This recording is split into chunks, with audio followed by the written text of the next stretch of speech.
By thy words thou shalt be justified, and by thy words thou shalt be condemned. A person knowing the power of the word becomes very careful of his conversation.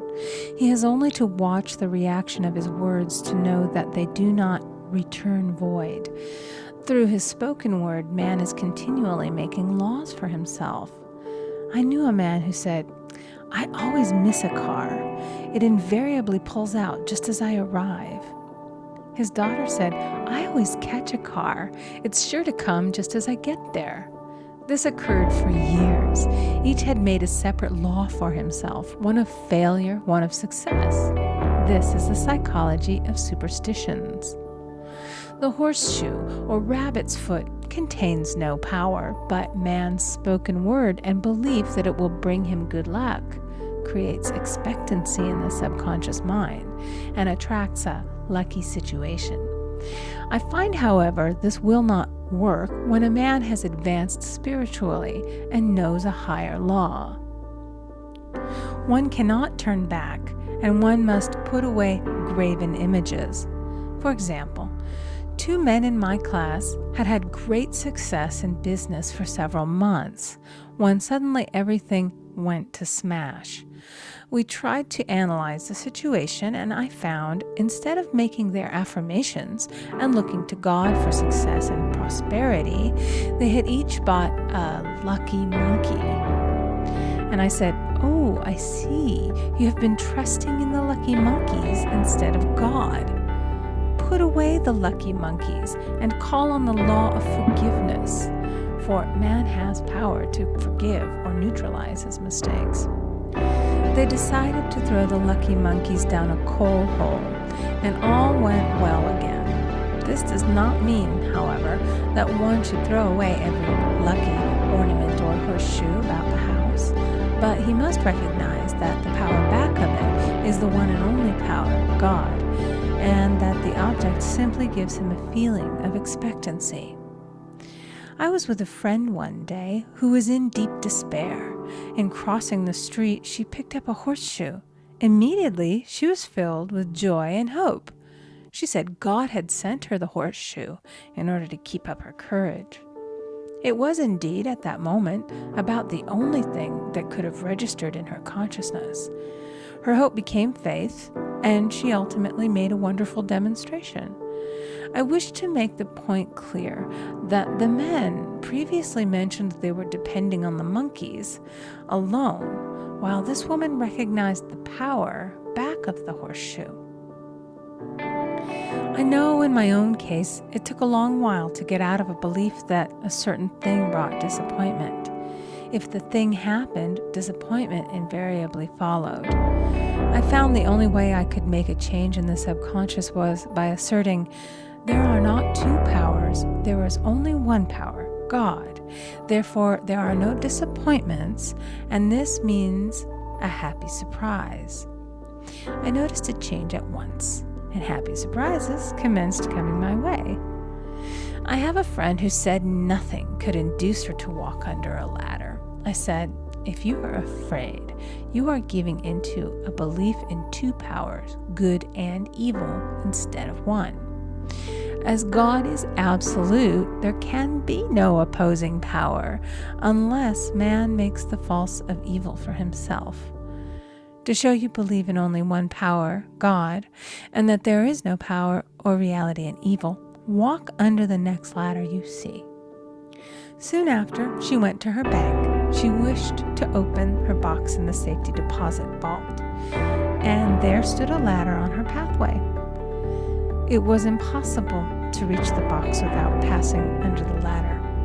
She quailed with fear and turned back. She could not face the lion on her pathway. However, when she reached the street, my words rang in her ears, and she decided to turn and walk under it. It was a big moment in her life, for ladders had held her in bondage for years. She retraced her steps to the vault, and the ladder was no longer there. This so often happens. If one is willing to do a thing that he is afraid to do, he does not have to. It is the law of non-resistance, which is so little understood. Someone has said that courage contains genius and magic. Face a situation fearlessly, and there is no situation to face. It falls away of its own weight. The explanation is that fear attracted the ladder on the woman's pathway, and fearlessness removed it. Thus, the invisible forces are ever working for the man who is always pulling the strings himself, though he does not know it. Owing to the vibratory power of words, whatever man voices, he begins to attract. People who continually speak of disease invariably attract it. After man knows the truth, he cannot be too careful of his words.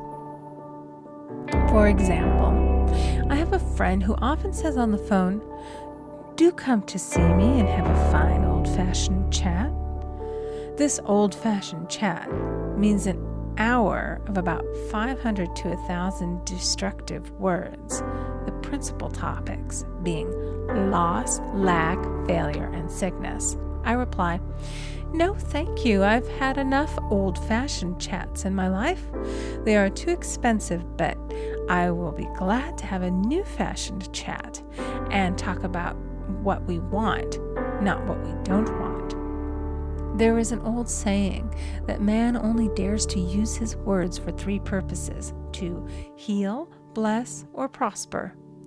What man says of others will be said of him, and what he wishes for another he is wishing for himself. Curses like chickens come home to roost.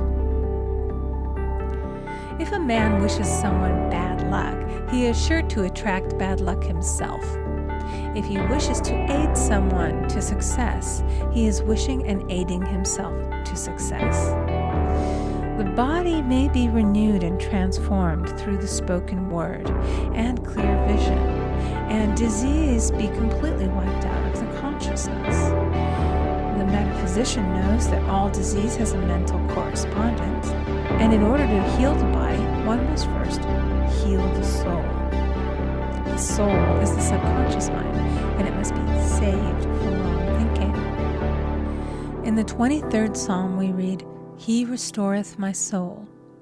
This means that the subconscious mind or soul must be restored with the right ideas, and the mystical marriage is the marriage of the soul and the spirit, or the subconscious and superconscious mind. They must be one. When the subconscious is flooded with the perfect ideas of the superconscious, God and man are one. I and the Father are one. That is, he is one with the realm of perfect ideas. He is the man made in God's likeness and image, imagination, and is given power and dominion over all created things, his mind, body, and affairs. It is safe to say that all sickness and unhappiness come from the violation of the law of love. A new commandment I give unto you, love one another. And in the game of life, love or goodwill takes every trick. For example, a woman I know had, for years, an appearance of a terrible skin disease. The doctors told her it was incurable, and she was in despair. She was on the stage, and she feared she would soon have to give up her profession, and she had no other means of support. She, however, procured a good engagement, and on the opening night made a great hit.